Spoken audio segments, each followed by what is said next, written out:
मैं डॉक्टर अमित भटनागर पंतनगर कृषि विश्वविद्यालय में सस्य विज्ञान विभाग में प्राध्यापक के पद पर कार्यरत हूँ।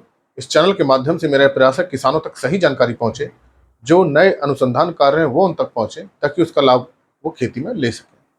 आज जो मैं बात करना चाहता हूँ वो ये है कि हम जो मार्च अप्रैल में या फरवरी में हमने जो सब्जियां लगाई हैं या जो हमने फसलें लगाई हैं, उस समय की लगाई हुई फसलें अब तेजी से बढ़ रही होंगी और तापमान भी तेजी से बढ़ रहा है। तो ऐसी अवस्था में हमें कौन सी खाद का प्रयोग करना चाहिए, कौन सा हम उर्वरक दें जिससे कि ये जो बढ़ता हुआ तापमान है फसलों को नुकसान ना पहुंचा सके। देखिए, 17 पोषक तत्व तो आवश्यक है किसी फसल के लिए।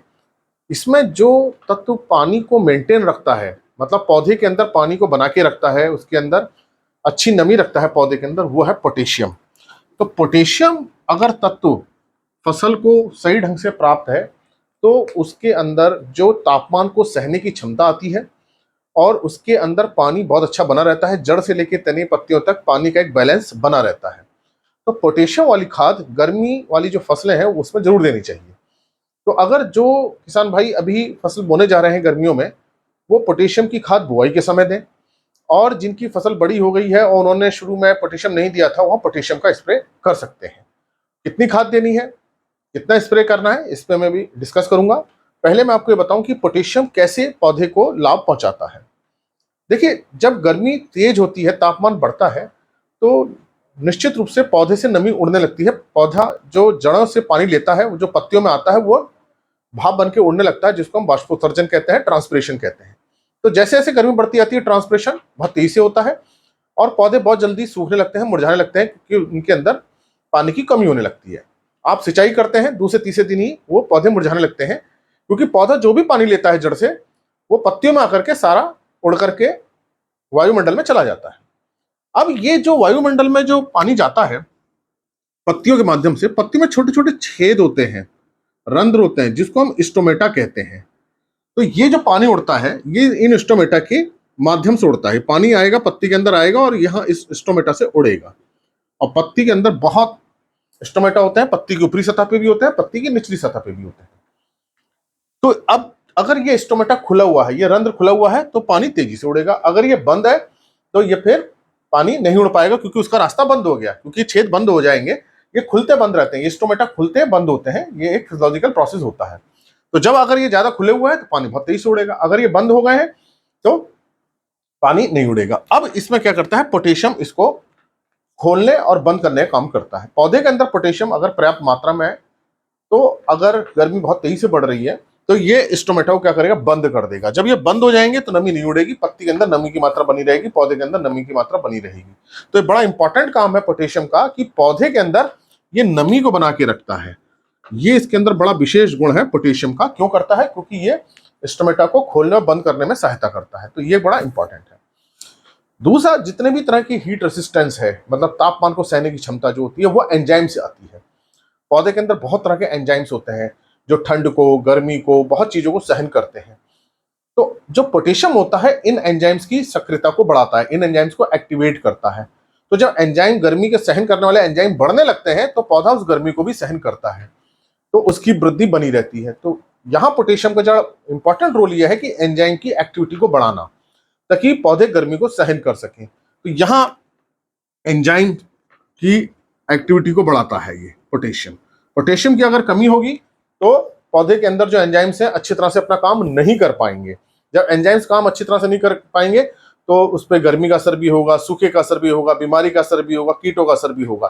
तो पोटेशियम ना केवल पौधे को गर्मी से बचाता है, बल्कि कीटों से भी बचाता है, बीमारियों से भी बचाता है। पोटेशियम अगर पर्याप्त मात्रा में है तो उसके अंदर बीमारी भी कम लगेंगी, कीड़े भी कम लगेंगे। होता यह है कि हम फसलों को या तो नाइट्रोजन देते हैं या फास्फोरस देते हैं, पोटेशियम बहुत ही कम मात्रा में देते हैं। उस कारण से पौधे की सहन करने की जो क्षमता है वो कम हो जाती है, उसके अंदर बीमारियां भी लगने लगती हैं, कीड़े भी लगने लगते हैं। तो ये पोटेशियम का बड़ा इंपॉर्टेंट काम है कि पौधे के अंदर बड़ी प्रतिरोधक क्षमता लाता है, रेजिस्टेंस लाता है। चाहे वो गर्मी के अगेंस्ट हो, गर्मी को सहन कर लेगा, कीड़ों को कर लेगा, ठंड को भी कर लेगा, सूखे को भी कर लेगा, कीटों को कर लेगा। तो ये एंजाइम्स के माध्यम से होता है। तो अगर पोटेशियम की कमी है तो फिर गर्मी को पौधा सहन नहीं कर पाएगा। तो ये काम है पौधे के अंदर जो पानी का जो मूवमेंट होता है, पानी जो जड़ से तना, तने से पत्ती, पत्ती से फल, फूल, उसको पहुंचाने का काम भी कौन करता है? पोटेशियम करता है। सेल टू सेल जो कोशिका से कोशिका पानी चलता है उसको लाने ले जाने में, वाटर को रेगुलेट करने में पोटेशियम का बड़ा इंपॉर्टेंट काम है। तो जड़ों ने जो पानी लिया वो तने पत्तियों तक पहुंचाने में हेल्प करता है पोटेशियम। इसलिए पोटेशियम की अगर कमी होगी गर्मी वाली फसलों में तो उनमें गर्मी का असर भी आएगा, सूखे का असर भी आएगा, इसलिए पोटेशियम देना जरूरी है। अब बात करते हैं कि पोटेशियम हमें कैसे देना है। अगर अभी आप बोने जा रहे हैं फसल को, पोटेशियम को आप पूरी पोटेशियम की मात्रा बुआई के समय दीजिए। एक सामान्य जो मात्रा हम मान के चलते हैं किसी भी फसल के लिए जो एकड़ में रहती है वो 16 किलोग्राम पोटेशियम प्रति एकड़ हमको देना चाहिए। पोटेशियम मतलब के होता है एक एकड़ में।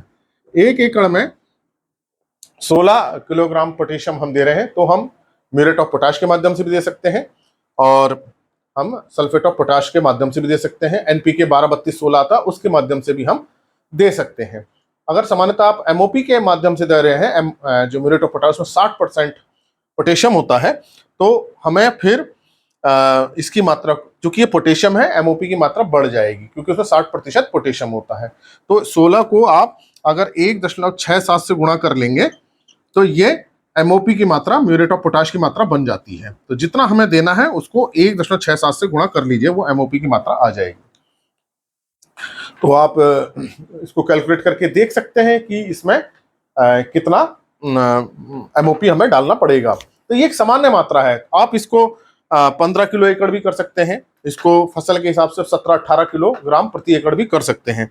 तो म्यूरेट ऑफ पोटाश निकालने के लिए आपको क्या करना है, जो भी पोटेशियम की मात्रा डालनी है उसको 1.67 से आपको गुणा कर देना है, तो ये आपकी मात्रा सही निकल आएगी कि हमें कितना एमओपी देना है। अगर मान लीजिए, लेकिन आपको ये ध्यान रखना है जो भी एमओपी देना है सारा बुआई के समय देना है, जमीन के अंदर डाल के देना है, ऊपर से खड़ी फसल में नहीं देना है। लेकिन अगर आपने नहीं दिया है या कम दिया है, खड़ी फसल में आपको देना है, तो आप एमओपी का स्प्रे कर दीजिए और इसको आप 20 ग्राम प्रति लीटर पानी में घोल के स्प्रे कर दें। एसओपी मिल जाए या एमओपी मिल जाए, इसका 15 से 20 ग्राम प्रति लीटर। तो सामान्यतः हम 1 लीटर पानी में 20 ग्राम एमओपी को घोल देते हैं और उसका पौधों पर स्प्रे कर देते हैं। अगर एसओपी मिल जाए तो हम एसओपी का भी हम कर सकते हैं।